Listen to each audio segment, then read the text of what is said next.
How's it going, man? Going well. We're just all American out today. Oh yeah, I like it. You back home now? Yeah. You home through the holidays, or are you running around next week? I am here until we're going down south for New Year's. But other than that, we'll be here. Yeah, we're going down to Paso Robles, which is yeah, nobody knows about it. So it's actually like a super nice wine region. So it's between it's probably about midway between LA and San Francisco on the coast. Nice. Or pretty close to it. Yeah, San Luis Obispo is like the next closest town, which is where Cal Poly's at. I Um, have a client that lives there. in San Luis Obispo, Yeah. yeah, it's a nice area. Too many liberals for my taste, but No comment. I mean, I'm They all pay their bills. again like from there's just a lot of like dumb stuff the county does. So like Lauren is she does all the regulatory stuff for the mine, and they have a mine down there, which is why we go down. Otherwise, we would never visit Paso. Um, but they so like with mine and just in general, there's a lot of like dust control things that need to be done, right? You can't put too much dust because dust is bad apparently for whatever dumb reason. So they shut down the SLO County, San Luis Obispo County, said shut down a dune, like a park, because it was generating too much dust. Yet it's still going to generate dust because, like sand blows when the wind blows because it's on the ocean. So it makes Tends a to lot do of that. sense to not allow people in there. Um, because of the dust generated by nature. Wow. So I had lunch today with a guy, with a few guys. One of them I'd never met before, and he's been a staple in construction in the Detroit market for a long time. He has seen and built some serious shit. And he was telling me this story, but they were working somewhere downtown near the stadiums. I don't really remember the project, but they were demoing upper floors of this building. And by city Detroit code, like you can't create any dust, right? And so they were tasked with taking, buggies of broken concrete down the chutes and down the freight elevator, and it's painfully slow.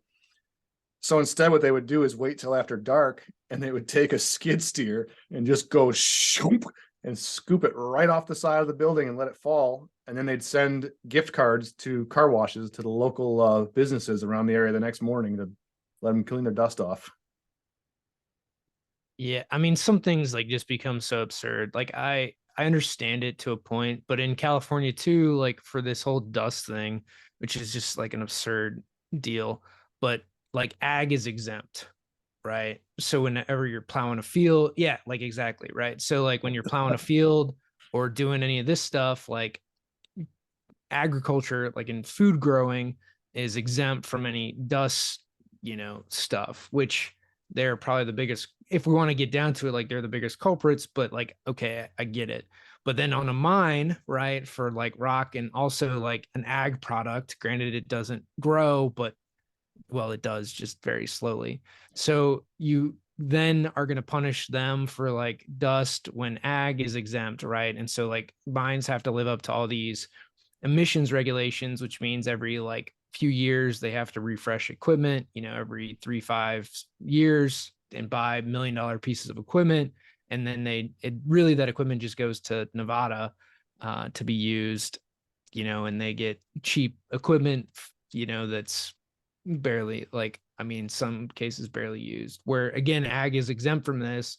And so they can run old shit, and that works, right? And it's just, a lot of this stuff is just absurd. So when I say that for the liberal things of Cal Poly and SLO County, it is exactly that, right? Like you can't, there's no like drive-throughs and some of this shit like I don't disagree with, right? In that there's um like to have no drive-through restaurants. So like every fast food restaurant chain. In SLO, you have to like walk in and get your food. Like I don't necessarily disagree with that. And that's in San Luis Obispo. Now in like Paso and other places like outside of city limits, you can have stuff. So like there's some things I don't necessarily disagree with, but there's a lot of just like absurd things, and like you want to talk about like, so this is the construction thing. San Francisco is now at 800 days to get a permit to build like a condo. 800 days, right? 800 So this, days. That is absurd. and like and one of them was like, or maybe it was 500 for one, or 700 for one, and like 800 for another, between like a condo and an office tower. It's like, no wonder people hate it and aren't living there, because nothing gets done. Like shit doesn't happen for like, and it's not like San Francisco proper is only 1 million people. Like it's not even 1 million. It's like 680,000 people. And it's probably less than that. That's what you drive by and you see the sign. It's like 680,000 for San Francisco proper. So it's not even that big, like in comparison to like Chicago downtown, I think is at least that, Oh yeah. like shit, the Indianapolis metro, which Indy and the county are all one now. And like there's 1 million plus in the Indy metro, right? So like the county does everything for like inside the beltway for Indianapolis, like it's all one and the same. So like a lot of these just become so ridiculous and like trying to get shit done. And so that's what I mean, like in being like liberal and a lot of stuff is, yeah, they might have money. It's probably a great place to live. The climate's super awesome. Like nobody ever bitches about the weather in California. Let's be real. It's everything Right. else. Yeah. Like, or you're bitching about like, oh, it rained today once in, the last 100 days in LA. Like, come on, man. Like, it's It's good segue that you bring up like zoning ordinances. So I was sick for a week, and then I was kind of out of touch for another week, just busy with work shit. So first of all, sorry to everybody that we didn't drop a show last week. I think it was the first one all year we missed, but that was on me getting the flu, and you can blame my 9-year-old for bringing it home. His as a quick sidebar there, his friggin' school shut down on that Tuesday because they had so many kids and teachers out sick that they dropped below the state funding requirements of numbers. They shut down for the whole damn week. Like that's, wow. I think it's left over like COVID era, mentality, but I'd never heard of it before. They shut them down, sent them all home. No homework, no nothing. So, and that's a whole sidebar. That's obviously where I got the bug. But anyways, that Tuesday I spent at a planning commission meeting for a very high profile project we're working on that's going to break ground in the spring. And I can't get too far into the details, but basically it's in an area of the state that is well known for having a lot of money, well known for for having a lot of attitude that comes along with the money, right? You get it. And this particular site we're looking at is like way on the farthest portion of the township you can get. Its neighbor across the road is in a different community, different township. It's a landfill. Directly behind it is a DTE substation that they're building right now. Beautiful. Let me just tell you. There's a railroad that is about 25 feet above grade. And then across the other direction, you're in another township. It's a weird little corner here. And they're building, tilt wall logistics facilities, ugly, bare ass concrete. Well, we had all this area rezoned. They did it for us. They rezoned it from ORT, office research tech, to industrial to allow for the use we're going for. And then, there's been a lot of interest in industrial. So keep in mind what I just told you, the lay of the land there. They're kind of far removed. You're in this weird little corner of the township. Your neighbors are not the prettiest around, right? Well, the township, they don't have a facade ordinance that speaks to industrial zoning because they just don't have much industrial. So instead, what they were doing is trying to shoehorn us into their standard office, downtown office facade requirements. So brick, like 85% brick on an industrial building. Like, come on, really? So we went, and everything's all fine now. We got it smoothed over. We're going to get our approvals, but it was an absolute shit show. I think I had to talk for 3 hours straight. We were there till 10:30, 10:45 at night. And keep in mind, this is while I'm like coming down with the flu. So I am like dying on the vine. My voice is gone. And we're just, it just doesn't make any sense. And it's these antiquated ordinances that don't get updated, that no one ever, shakes a fist at. And it stifles development. It stifles growth. It stifles so many things. And it just makes me cringe to have to deal with it. The no drive-throughs in like you were saying, that maybe, I know like Cary, North Carolina, you can't have road signs, at all. There are no road signs through the whole city. Things like that you can get past, but things like condemning an industrial building to be built like a Class A office is just absurd. And it's so easy to fix, but no one ever wants to go outside of their box and fix it. Oh man. Yeah. So there's like two things. So like the road signs, so they typically they can have pedestals, right? So because I built one of the high schools or worked on one of the high schools in Cary. So like there you can, everything's pedestal mount, like even the high school sign was pedestal stuff, right? So you can have like a normal pedestal deal, but no like billboards, right? Nothing elevated. And the same in like Maui. There's no billboards allowed on the island.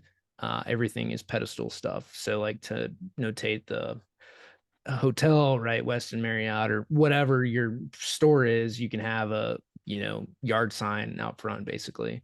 It's permanent, right? They're all bricked or nice concrete or whatever they end up doing, but all like pedestal mount stuff. Yeah.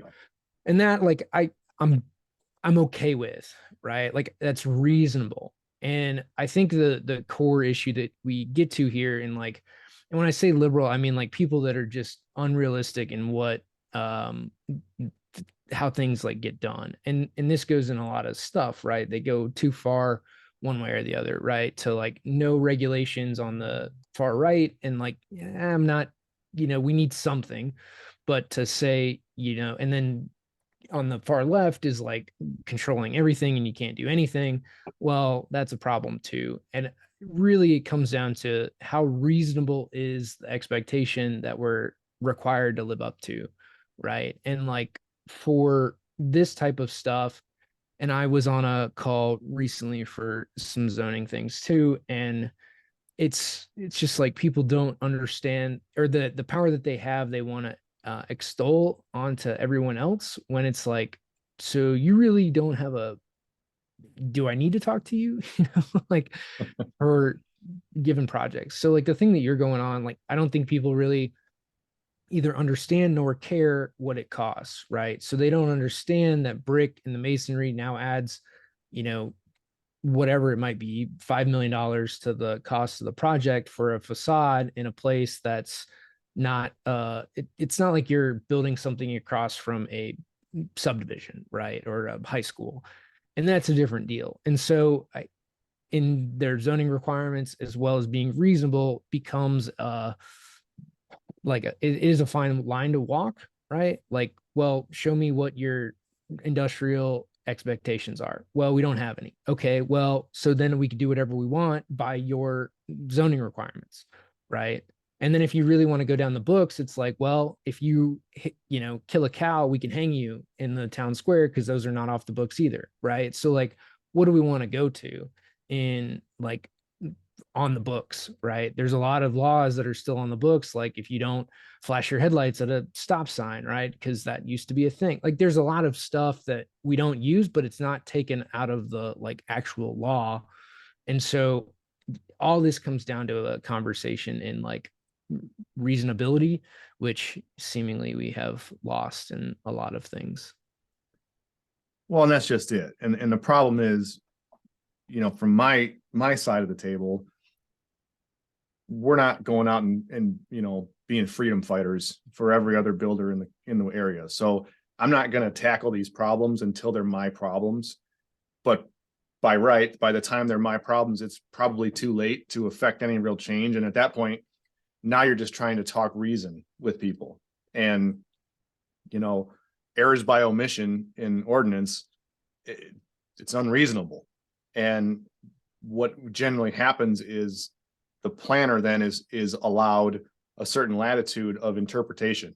And if there's not something specific, then they can just kind of say what they want it to be. And you're fighting City Hall. And we've talked about that before. I've done it, I've won, I've done it, and I've lost. Either way, it takes a whole lot of time and a shit ton of money, and it's just a burdensome process all along. We have to have rules, we have to have restrictions, but they got to be at least a little bit fluid to allow some creative interpretation or creative enforcement of them. And that's just what is missing usually. There's no leeway for a little bit of creative outside of the box thinking. It's, here's the ordinance, it says this, end of story.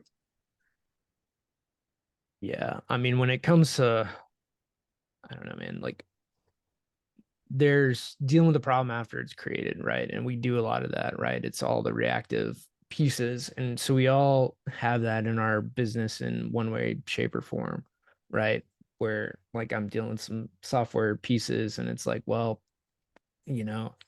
didn't have that case come up, right? That instance of like some weird walls or whatever in a room to like how things place. So, okay, like, yeah, I should have figured it out, but didn't come up before. So now we're going to solve it. And then once we solve it, we solve it forever.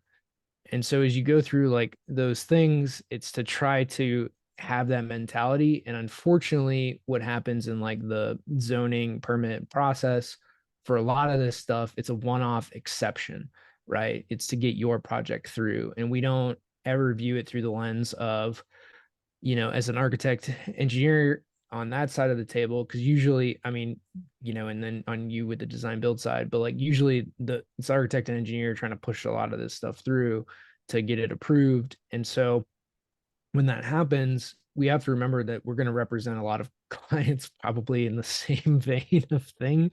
And it's, why can't we change this forever? Well, because an exception is just easier and we'll just do it again next time. But forgetting that we're going to have to go through it. And with projects being fixed fee, it's just going to be a waste of time next time. So the 10% more time that we could spend today would fix a lot of problems down the road, but we never view them in that light. And it's like a hard concept for most people to grasp, in that if you spend it, and it is probably like 10%, it's not 100, it's not double the effort, right? It's not 1.5, it's probably somewhere in the ballpark of 5 to 20%, that you're going to spend to figure that next piece out or to solve it forever. And I think that's the mentality that we miss, is to like just get it and move on. And I'm doing a lot of this stuff now in like strategic planning and everything else, but it's really that mentality of like, how do you fix this thing forever? How do you build it to scale? How do you build it to sustain itself? And then embed that mentality within, everybody else that you work with. It becomes a mindset issue more than a like, blocking and tackling execution problem. Yeah. And I mean, kind of switching back to you going with your team, your direct team, and forcing that mindset, it's a really difficult thing to do, I've found, right? It's trying to convince people that they need to be as urgently impatient as I am is not easy, right? And I have very little regard for people who make the same mistake twice in my organization or in any, right? I mean, I live by the rules of let's touch the damn stove once and it burns like hell and we're not gonna do it again. That's how I've built my business. That's how I've built my family for that matter, but you run into people that just don't live by that mentality. And it's like, how many times are you going to blister your hand before you finally adopt a change, right? And the change might be difficult, at least mentally difficult, because we don't like change as humans. But I watch people and they just keep burning them and burning them and burning them. And at some point, it's like, all right, well, what do you want me to do here? I can't help you if you can't focus on fixing the problem, right? And instead, you just keep making the same damn problem over and over again. In a lot of ways, it's the pain of discomfort is more comforting than comfort, right? So being hurt, being unhappy, being like wallowing in your pain, right? And they're just really gluttons for pain in whatever way, shape, or form you want to do that, physical, mental, emotional. They're happier, as odd as it sounds, and they're more comfortable. Well, maybe not happier, but they're more comfortable in pain than they are out of it. And so, and that can go to, varying extremes, right? Like a David Goggins, in his, comfort is in, putting himself through physical and mental pain and running races, right? And for other people, it could be perpetually being poor, right? You're more comfortable not being worried or not knowing how you're going to pay your bills than to have money in the bank, right? And so the only time that anybody ever does anything is for change, right? That's the only time we ever do anything, right? When we take a drink of coffee, water, food, right? It's to change from not hungry to hungry, from thirsty to quenched, right? From poor to rich, right? Or rich to poor. Like anytime we do anything is always for a change. And so when you view it through that lens, like you also have to know where like people's homes are, right? Their emotional homes. Like, are they a worrier by nature, right? And you try to not get those people into your organization, right? Are they optimistic?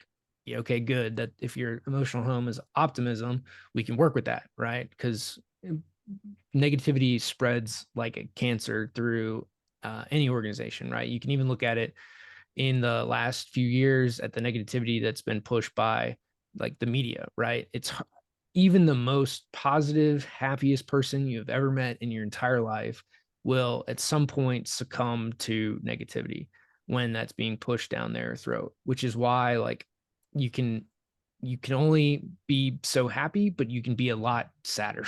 Right? And so the person that's negative in the office, like it's hard for even the happiest person to overcome that. But you get rid of them, and then everybody like kind of returns to their baseline.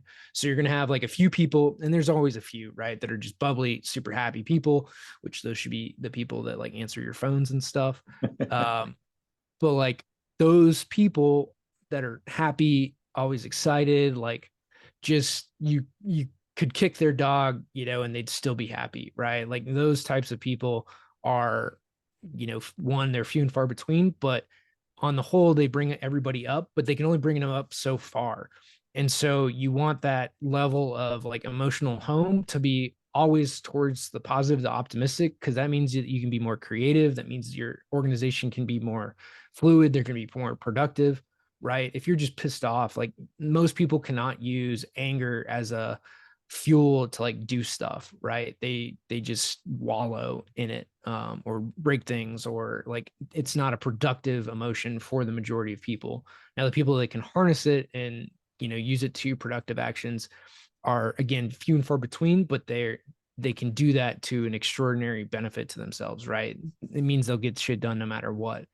And so like as an organization, you have these emotional homes, and this is why like hiring is so important. This is why like getting rid of those people is so important, because you can only do so much in emotional like manipulation effectively to like a team, to any group of people. um as happy as somebody is, you can only move somebody else so much. Like things have to change in their life, and they have to have a complete mindset shift and frame shift, um to become happier. But like the the energy and effort that it takes to do that from a negative person to a positive person is, as bad as it sounds, like it is not worth your time and or energy to like fix that person, right? There's only so much you can do, and until they decide to make a shift, they're not going to. It's an absolute losing battle, dude, because some people just love to bitch. They they like to bitch and moan. They like to be unhappy and stressed out.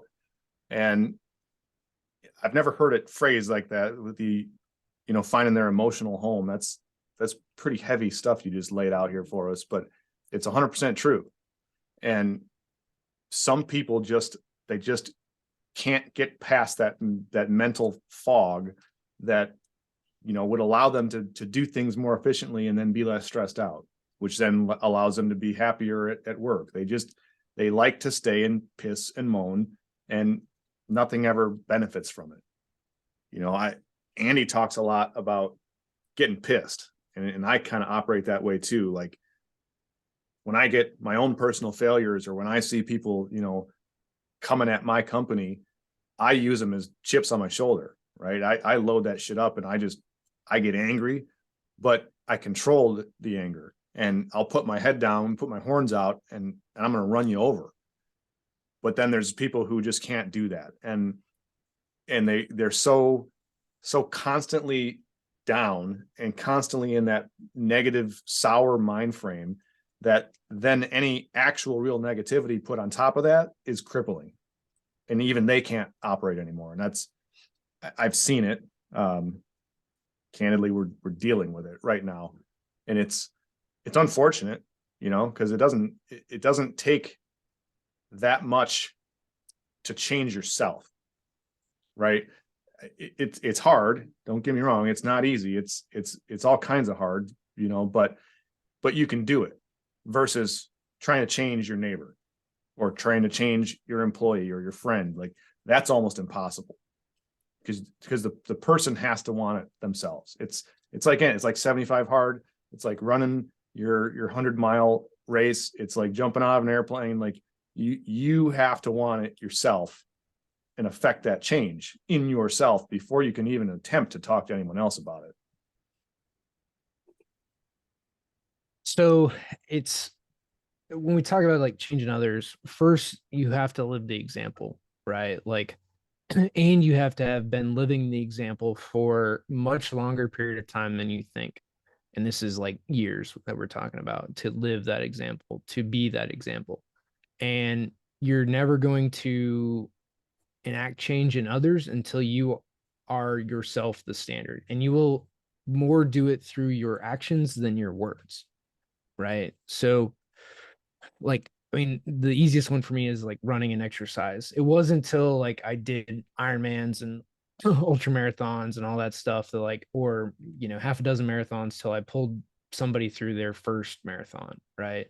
So I had the credibility to say like, hey, you can do this too. Right. And for years. And I'd done probably I did at least one Ironman, two at that point. Yeah. So like I had, I don't know, 4 marathons, 2 Ironmans, and then I pulled like my first person through their like marathon or maybe 1 Ironman, something like that. A lot of miles under my belt before the first person came behind me. And so in business, like you have to have done it for a long time. You have to be living that standard day in and day out. You can't let anybody like see you doing otherwise. You can't slip. You can't fall below it because then they'll use that one time as a reason for them to not do whatever. And so as we go through this, like being that example, like it is not impossible to change your neighbor, but it is impossible if you are not going to hold the standard. And so, which is where most people operate most of the time, is they're not holding a standard. They're not being the example for everyone around them. And therefore, other people aren't going to raise to a standard because they're already at the standard you set. And so, when we talk about like this, like to really empower people, you have to be almost in like Andy talks about. So from Really F and Andy Purcell for First Form, like is like you have to be undeniable in what you're doing, right? It has to be undeniable that you are the greatest. That, like again, for me in races, like having done 100K, right? Multiple Ironmans, ultras, like all this stuff is pretty undeniable, like in doing it, right? You can go look up my times and all that stuff for these races. Like you could see how far I went. And so when we talk about that, like, you can you got to prove it. You know, you need the receipts. And until you have those, like, it's very difficult to come out the other side. Yeah. And it's just change. Like we've talked about this a lot in the last few weeks or last few episodes. Change is really difficult for a lot of people. And I don't know. I'm still figuring it out on the leadership side. I'm a little soured on the whole thing, to be honest with you, right? The last couple of days, but it's you kind of touched on it. I'm going to go back to the emotional home thing, and there are certain people who they're just never happy people, right? They don't seem happy inside of work or outside of work, and you can tell like the way they operate. I mean, we just had our big company Christmas party was last week. It was pretty cool, right? We rented out this venue in downtown Holly, right next to the place where we had lunch that day. Actually, it's just a cool place, right? It's built in the 1800s. It's got all sorts of character. We had about 100 people in there, which was the biggest Christmas party we've ever thrown. And we did it all up, like food, drinks, hors d'oeuvres, like wait staff walking around with shit on trays, and like 99% of the people that showed up at that party either came to me directly or texted or called after thanking me, saying that was just awesome. Thank you, thank you. Well, there are these two individuals that are frankly the source of most of our conversation today. Never said a word, never said a damn word. And it leads you to believe like I'm not butthurt about it. I don't need a pat on the back. I'm not looking for that. However, when you operate in a void of gratitude, in a void of thankfulness, it shows in everything you do. And we could take this conversation on a million different ways, but like just the simple act of a thank you to not to me, I'm not making this my thing, but to anyone, right? Anyone who does anything out of the goddamn ordinary, just a simple hey, thanks. Like that goes a long way for the person you're saying it to, but it also goes a long way, I think, psychologically for you as the person saying it. And if you start getting more in the habit of showing some damn gratitude, maybe then you start kind of firing those synapses and making the connections that, okay, now being showing gratitude and thankfulness, it feels better than wallowing in self-pity and being annoyed and stressed and pissed off all the time. And maybe that's how you start kind of changing yourself. And I don't know, I'm no Dr. Phil by any means, but it just it's kind of eye-opening when you start seeing these different personalities and you start putting these things together in real time. It's kind of like, holy shit, that's that it's easy writing on the wall to see. I mean, people tell you exactly what they're feeling, right? They'll tell you exactly what they're thinking. You just have to be listening to it, and you have to take them at their word, right? Like this is the deal. Like most people will tell you exactly where their emotional home is, right? You'll hear like thank yous, and you'll hear this gratitude, or he'll hear blame to other people, right? Like, that didn't work out because they didn't really like me, or whatever, right? You'll hear it maybe not as overt, but like in the subtle context of a lot of things, you will hear blame or gratitude, right? Like, and there's all sorts of shades in the middle of that, but it's as simple as like, I went to lunch with Arte guy last week when I was in Raleigh, and like we went to a nice place. We weren't, like I kind of dressed like this, right? T-shirt and jeans, and had a big coat on, and people are in there wearing, suits and stuff. And I was like, well, this is a lot nicer than I, maybe thought, but this is who I am. This is, I'm wearing a hat and coat and whatever, it's a kind of steakhouse type deal. And he was in the same, right? He had a t-shirt and ball cap on. And, but again, like everybody was nice to us, right? Everybody around us was, thank you. And what do you recommend? And it was a nice kind of conversation. And you can hear other people in those same things of just like blame or worried about what they're wearing or self-conscious about things, right? And none of that, we said none of that. This is just who we are, and we're showing up, and I will gladly pay the bill, right? And and you fight over the bill and things like that, right? And because that's just what people end up doing that like are grateful, right? That care. And so that becomes like you can see all those little things and how people react. How do you treat wait staff? Do you thank them for when they're filling up your cup? Like whatever it is, right? Filling up your water, or just little things like that do go a long way to understanding like who somebody is, what they care about, and like where they are. And it doesn't take long to like figure out, you have a gut feel of where people are pretty quickly. Like you don't need to go through a lot of, rigmarole to figure out if they're fit or not emotionally. Yeah, yeah, for sure. I mean, it's really telling, and but you got to be paying attention. And I think it's really easy for people, for myself in particular, to kind of get blinded by almost a complacency, right? Blinded by like, all right, here's my task at hand. Like, we got to get this shit done.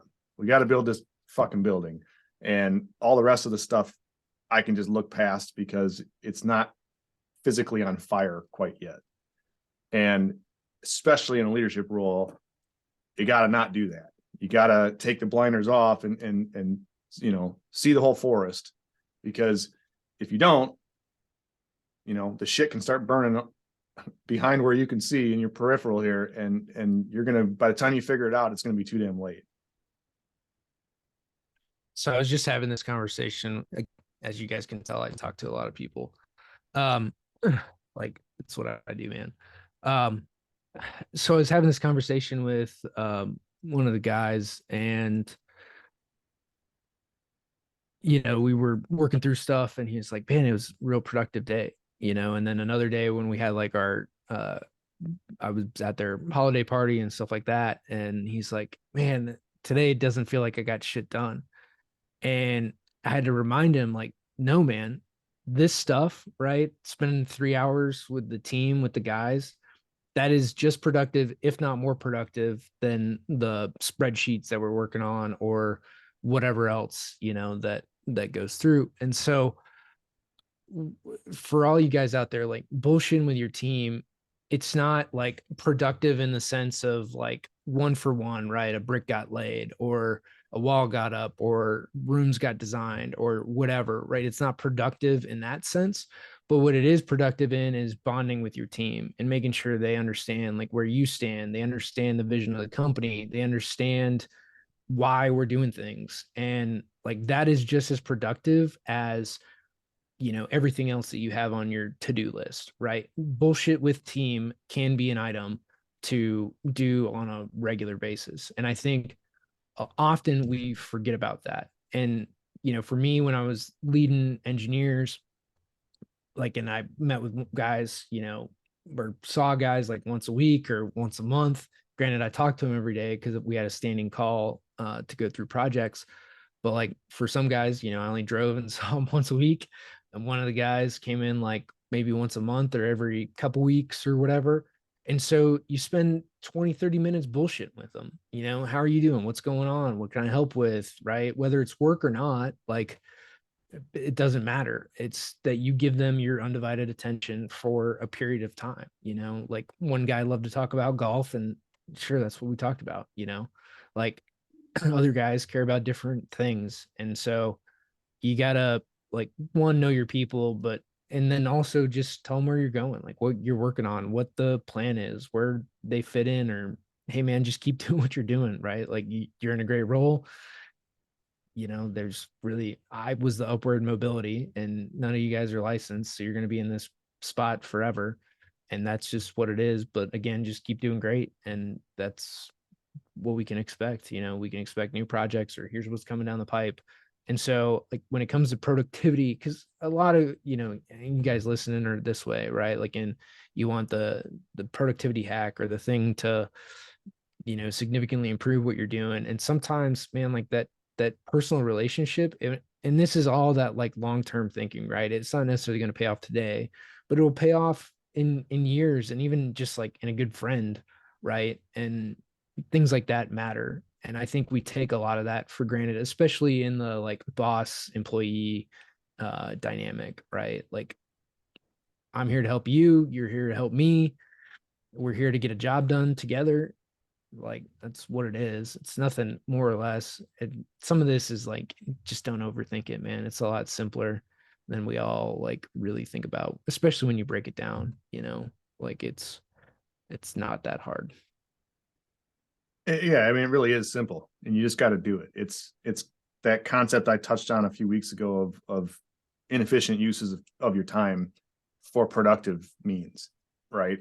And all of that sort of stuff. Like it's inefficient as hell to go stand by the water cooler for half an hour or whatever. However, it's a productive use of time if you're doing it in the guise that you just framed out, right? If it's getting to know your team and spreading some good camaraderie and building rapport, it is inefficient regardless, but it's a productive inefficiency. Well, and don't let bullshit and get in the way of actually doing work, right? And that's not it Sure. either. Right. So it's like, get all your shit done for the day, right? Or all the things that you really need to cross off your list, knock that out first. And then you can spend that afternoon or the last half hour of the day, or maybe it's the first 15 minutes or getting coffee with the guys or whatever, right? Or the 5 minutes after your meeting. Like, this doesn't have to be a long, drawn out thing. It's just intentional that you talk to everybody, right? Some guys like were in early, like I usually got in at 7:38. There was some guys that were in at 7, and that's they operated 7 to 3 or whatever, 3:30, and that's how they operated. And then there were other guys that got in at 9, left at 6, and that's how they operated. I was usually there from 8 to 6 ish, and so I could hit both ends of the spectrum, right? Bullshit with the guys that were there early, because I got in before the rest of the team, but after some of the guys, and then, was there late enough to, spend 10 minutes with the guys as I'm walking out the door, kind of thing. So, like, it doesn't have to be intrusive upon your day. It's just a thing to like, it's productive, is the point, right? And just don't let that get in the way of actually doing other tasks that you like have to knock out. Oh yeah, because there's the definite opposite too, right? There's the guy who or the person who just wants to bullshit and will talk for 5 hours straight and get nothing done. And obviously that can't happen either. But there's a healthy balance. It's all about people. It's about navigating the people problem. We've talked about that a lot today in all different facets, and it's simple but not easy. You got to make time for it. You got to put in the reps and put in the work. And like you mentioned earlier, it starts by example. It starts with you. And that's just it. So like this, episode's coming out on the 20th. It's Christmas this weekend. And so, like Christmas cards, things like that, letters to your team that are personal, it's worth it. There's one of the guys, Kenny Blakesley, who's been on the show, and he's showing that because he's got 100+ guys under him and he's handwriting cards to everybody.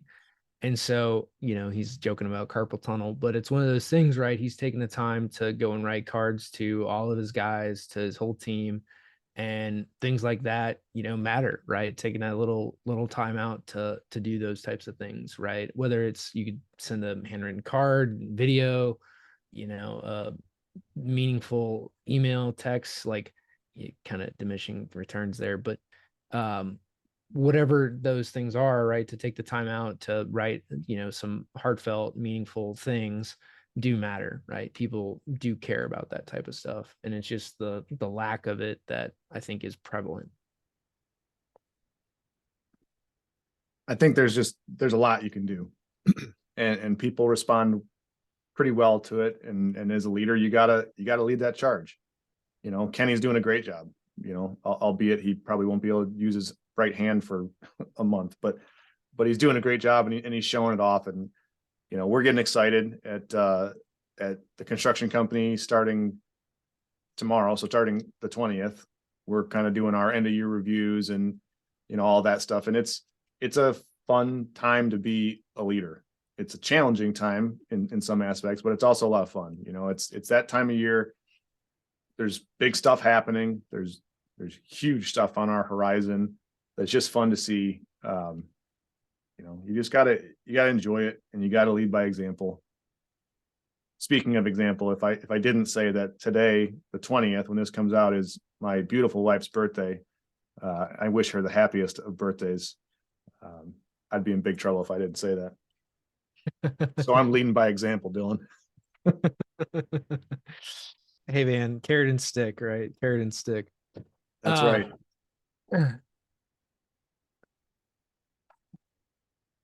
I mean, this time of year, man, and like all the conversations that I'm having with people and the different kind of avenues that I'm in, right? And figuring out how to market stuff, how to um sell things, building software, you know, and some other consulting that I do. It's important to remember, like, people do make up a large portion of this. So when you're talking about, and I'll end with strategic planning, and then we can bounce out of here. But so when we talk about strategic planning, you know, people are a big part of that, right? People are a big part of how to execute whatever it is that your plan is.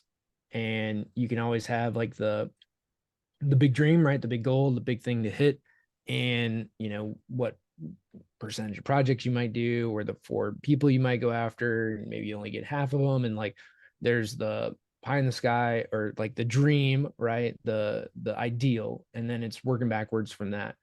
And then really the big thing that I've just thought so much about is if you can be consistent, if you can be um just daily basis execution for whatever those goals are to get you to them, what are the 3 things that you need to do to end up hitting that goal, right? And so one of the big things, and you guys have seen a bunch for me, is just writing like 500 words a day.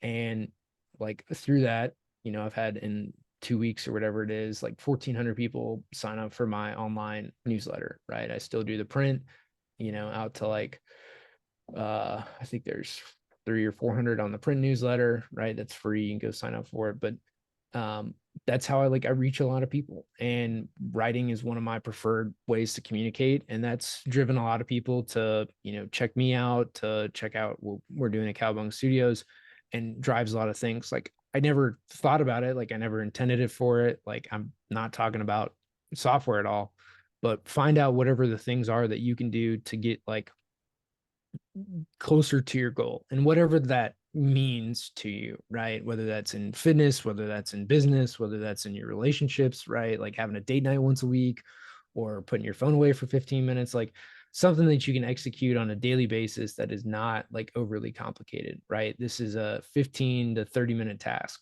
If you can consistently execute on that over a long period of time, right, to not expect any quote results for a year, what can end up happening, right? Like, I don't expect anything to come of my like newsletters. Like, I've, you know, been doing the print newsletter for over a year now. I'll do the online one for ever, probably. Like, it's things like that you can, what can you do on a consistent basis for a long period of time that will move you closer to your goals, whatever that might be, right? I don't really have a end goal necessarily for writing that much. It's just something I do anyway. So I might as well put it out there, right? I talk about this shit all the time, so I might as well just write it down and put some cohesive thoughts together. Yeah, you're doing a great job with it, man. I mean, share it, right? That's what we're doing with the show. But you know, you're grinding and grinding towards the end goal, and there is a goal. You may not know what it is yet, and that's part of growing and being an entrepreneur too. Is you don't always know what the finish line is, right, or where it is, but you can bet your ass that someday you're going to look back and be like, wow, yeah, that 500 word a day newsletter I put out opened up the doors to this, and this. And you may not see it until you're already through those doors, but you know, that's the beauty of this path that we're on, is you got to find those ways to grind it out and to do what everyone else is afraid to do, or not willing to do. Not necessarily afraid, but you know, when you're the guy doing that and no one else is, you're stacking chips, man. I love it. Yeah. So that's like it's been a thing that because I've I've done so much strategic planning and so many spreadsheets over the last like 3 weeks, for me and some people that I consult for. And it's like, when you really break it down, right? As much as the big dream, the big goal is like so mouthwatering and salivating, it's not here, right? So like, how do you get there? Well, it's simple things like outreach, right? And for me, it's in writing.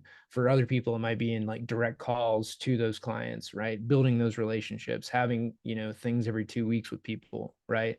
Like whatever that might be, and doing it consistently, like building some training, portal or event, putting out content on a regular basis, right? Like whatever that thing is for you. And I know this is like a lot of marketing sales stuff, but like maybe it's training your people, maybe it's, having biweekly meetings with your team, maybe it's again, date nights, or maybe it's like getting that gym membership and going regularly. And like the thing my wife reminds me is like, don't go from 0 to like literally 100, miles immediately, like build up for it, and like you'll hit it once you get some training under you. So like, again, it's small achievable things. And for like the driven people that we are, like those are really hard, but to hit it consistently and then execute over like a 6 month span, that is not easy, right? To do the same thing day in and day out, even though it doesn't look like you're getting there, it will over a long enough, time horizon. And it's like that gap to where you're talking about, right? To be the positive person in the room, to be the person that takes, anger or frustration and puts it in productive things. Like it can feel lonely and isolating because you're the only one that can harness those emotions and like remain calm in the storm. So like it can be lonely at times, but understand like you're alone in those moments, but not in life. And I think that's like the big differentiator and nuance in this is like, yeah, you might be working, like I have been, until 11:30 at night to like figure some stuff out, but it doesn't mean I'm alone, right? But those moments I'm alone, but I'm not alone in life. And I think we conflate the two. Beautiful words, brother. That's good advice, man. That's all I got for today. Out of Guys, good advice. guys, share the show. That's how we keep growing it. Get it out to your friends and coworkers and family. Leave us a review, and most importantly, have a very Merry Christmas. Christmas is coming up this Sunday, so enjoy it. Have fun with the family. Dylan, have fun whatever you guys are doing, man, and have a good trip when you guys head out. Awesome. All right, well, guys, that's this episode of the Construction Corner podcast. Again, very Merry Christmas, and we will be back and talk to you next week before New Year's. But if you don't end up listening to us, well, that's a shame. But have a happy New Year as well. If you don't get to listen to us before New Year's. So Merry Christmas, guys, and we'll talk to you soon.